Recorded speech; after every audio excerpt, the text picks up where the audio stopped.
All right, we need to talk about a seismic shift happening right now in India's defense world. A decision has just been made that is going to completely redefine air power in Asia for the next 50 years. This isn't just some small tweak. We are talking about a complete revolution in how India builds its most advanced war machines. So, let's break it down. You know, for nearly a century, if you looked up into the Indian skies, there was pretty much only one name behind every military aircraft you saw: Hindustan Aeronautics Limited, or HAL. I mean, think about it. From the very first training planes to the heavy-hitting Sukhois on the front lines, if the Indian Air Force flew it, you can bet HAL built it. They had a complete, undisputed lock on the entire industry.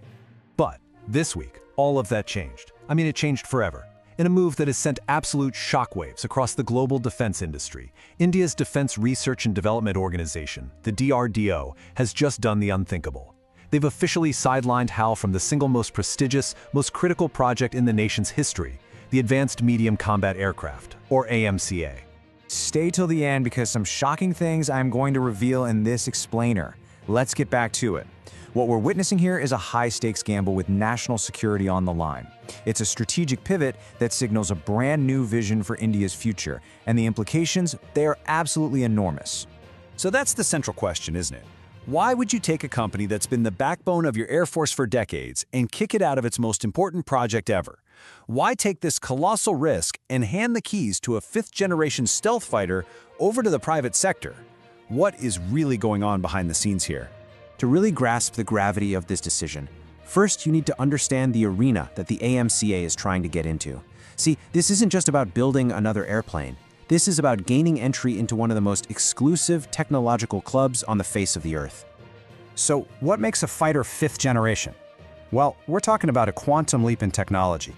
It's defined by being invisible to radar from all angles. It's about being able to fly at supersonic speeds without guzzling fuel using afterburners. That's a capability called supercruise. And it's about revolutionary electronics, where an AI fuses data from all the sensors to give the pilot this godlike awareness of the entire battlefield. And just look at how small this club is. It is tiny.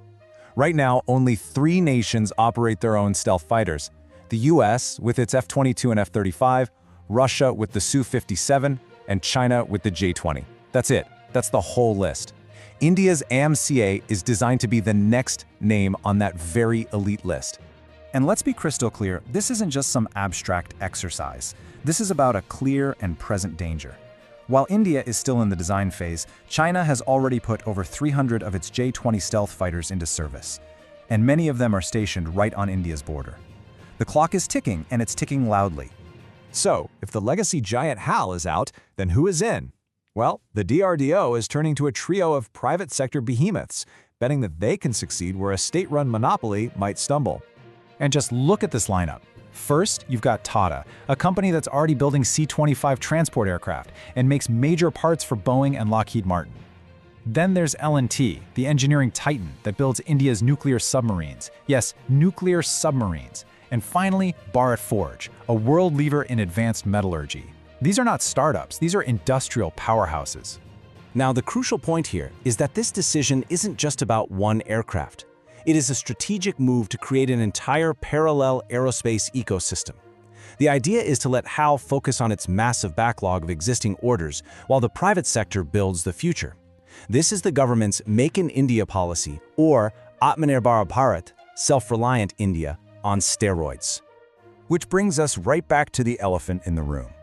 Some of the first reports mentioned a simple paperwork error, but the real reason is far more strategic, and frankly, it's much more revealing about the government's entire way of thinking. The truth is, HAL is absolutely swamped. They are tasked with delivering nearly 200 Tejas jets, developing the next version of the Tejas, and producing over 150 attack helicopters. The fear was simple. Giving AMCA to an already overloaded HAL would guarantee a delay of at least a decade. So this move is about forcing speed and efficiency by creating competition. Okay, now let's get into the really cool part, the technology. What exactly makes a 25-ton beast of metal and electronics virtually invisible to enemy radar? How does that even work? It's a combination of pure genius designs.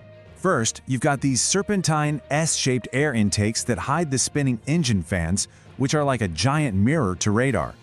Second, all the weapons are carried inside the plane, not on the wings, keeping the airframe perfectly clean.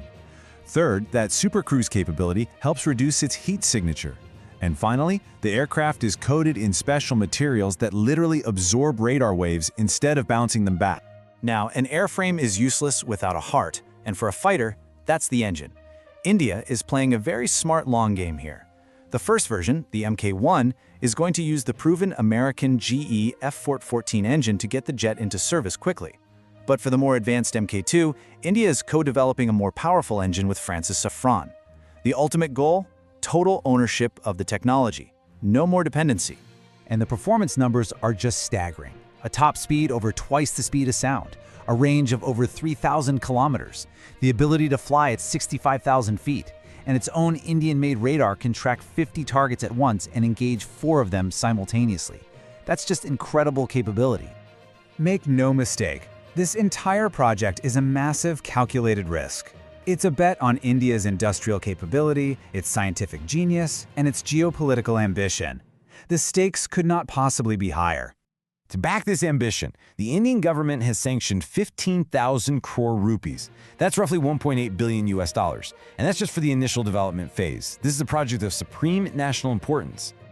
And the timeline is incredibly ambitious. The first prototype is expected to roll out in just 3 years, with a first flight by 2029. And the goal is to have the first squadrons fully operational with the Indian Air Force by 2035. That is a breakneck pace for a project this complex. Ultimately, what does all this mean for the pilot in the cockpit? It means securing a first-look, first-kill advantage. It is the ability to see, to track, and to destroy an enemy aircraft long before the enemy even knows you are there. This is the absolute key to dominating the airspace of the future. When that first AMCA takes to the sky, it's going to represent so much more than just a military asset. It's a symbol of a nation shedding its identity as the world's largest defense importer and becoming a designer and builder of the future. As one official put it, it won't just be carrying missiles, it will be carrying the dreams of 1.4 billion people. But the question remains, developing a 5th-generation fighter is arguably the most difficult engineering challenge on the planet. Even the United States struggled for years with its F-35 program.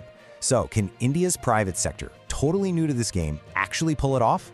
The answer to that question will determine the balance of power in Asia for decades to come. So, what do you think? Is this a risk worth taking? Let us know your thoughts. Subscribe for the latest updates on this and other critical developments. And watch the video coming up on your screen.